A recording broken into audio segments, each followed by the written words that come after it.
Bonjour à toutes et à tous. Aujourd'hui, on va attaquer deux cartes très importantes dans le tarot et qui ont beaucoup de signification. La force et le pendu. Quand même, juste toute petite parenthèse, merci pour tous vos commentaires. Merci de suivre régulièrement les vidéos sur le tarot de Marseille. J'ai même des gens qui m'appellent, qui font des consultations, qui me disent « Ah, j'ai acheté un tarot, j'apprends et tout ». Donc merci, ça m'encourage à continuer parce que c'est quand même du travail. Bon, ça va, c'est pas non plus l'usine, hein, on va pas se plaindre, on va pas commencer. Mais voilà, moi ça me motive et vraiment j'ai envie de continuer. Et là on attaque la force. Alors la force, donc elle apparaît ici.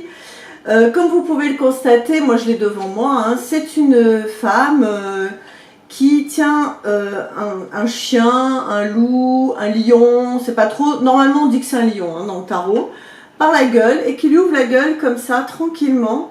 Et ce qui frappe immédiatement quand on voit cette carte, c'est qu'elle est pas du tout apeurée, c'est qu'elle est complètement zen, détendue, et on sent qu'elle domine cet animal. Et donc cette force, c'est vraiment, cette carte, je veux dire, c'est vraiment l'alliance entre la volonté, la conscience, la raison, l'intelligence et nos instincts qu'on arrive à maîtriser. C'est la maîtrise de soi et des instincts que l'on a, c'est-à-dire qu'on sait gérer sa colère, on sait gérer son impatience, on sait gérer beaucoup de choses dans la vie.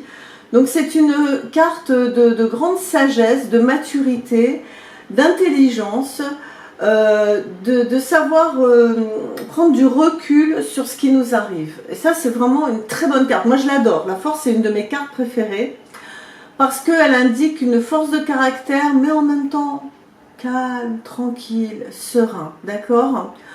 Donc, elle indique le courage, la détermination, la force, la capacité à réaliser je veux dire, ses objectifs avec patience, persévérance. Évidemment, c'est l'instinct qui est dominé mais maîtrisé doucement, hein, elle lui fait pas mal hein, à l'animal, d'accord? Donc c'est vraiment la maîtrise de soi, mais par la douceur, par la bienveillance. Une autre caractéristique que moi j'ai pu observer quand quelqu'un tire cette carte, c'est souvent le retour de la santé. Hein, c'est souvent peut-être des personnes qui ont eu des petits soucis de santé et qui retrouvent leur force vitale, leur énergie, ok? Alors, le petit bémol, évidemment, attention, ça peut être des fois trop d'exigence vis-à-vis de soi, trop d'autoritarisme quand elle est mal placée, hein, comme toujours. Ça peut être justement l'opposé de ce qu'elle veut dire, de créer des conflits, ou de se mettre trop la pression, ou de subir la pression, mais c'est rare. En général, c'est quand même plutôt une carte positive. Les mots-clés, c'est la force, la détermination, la volonté, la bonne énergie vitale, hein, donc la santé, la maîtrise de soi par son mental, par sa raison. Ok ? Allez, on passe à la deuxième. Le pendu. Le pendu, on l'aime moins cette carte. Hein. Voilà, elle apparaît là. Comme vous le voyez, c'est quand même un jeune homme qui est pendu par un pied. Alors, au départ, on se dit, oulala, qu'est-ce que c'est que cette carte et tout. Mais si on l'observe avec attention, on voit qu'il est pendu par un pied, qu'il a les mains derrière le dos. Et puis si on regarde attentivement, on se rend compte qu'il n'a pas l'air si mal que ça. Il n'est pas dans une souffrance horrible, parce que normalement, être pendu par les pieds, ça doit faire mal. Et en fait, c'est une carte qui nous invite à apprendre à regarder les choses autrement. D'accord ? C'est une carte qui nous invite à réfléchir, à prendre le temps de faire les choses. Donc c'est une carte un petit peu qui bloque les choses, d'accord ? On bloque, on arrête, hein, puisque si on n'a pas les pieds sur terre, c'est qu'on ne peut pas avancer. En général, quand cette carte sort dans un jeu, c'est qu'effectivement il y a un blocage d'énergie, il y a quelque chose qui demande réflexion, il y a des obstacles qui se présentent et on demande de ne pas agir. Il faut savoir aussi se remettre en question, il faut savoir changer son point de vue.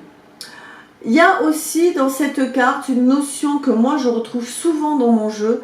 Les personnes qui sortent cette carte-là de façon assez récurrente, il y a souvent ce côté aussi sacrificiel, d'accord ? Je me sacrifie, je m'oublie moi-même pour penser aux autres.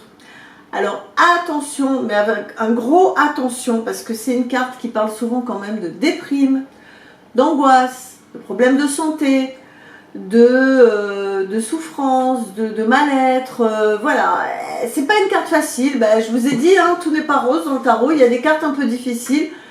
Le pendu, c'est une carte qui est un petit peu pas facile à gérer. Après, il faut voir vraiment avec les autres cartes comment elle peut se combiner.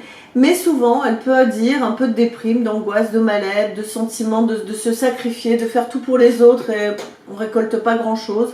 De blocage, voilà, d'accord. Donc, il faut voir après comment le jeu évolue. Hein. Ça ne veut pas dire que tout le jeu veut dire ça. Mais quand cette carte sort, il faut vraiment en tenir compte. Donc, les mots-clés, c'est attente, blocage, sacrifice de soi, déprime, anxiété. Voilà. Hein. C'est pas super cool, j'en conviens.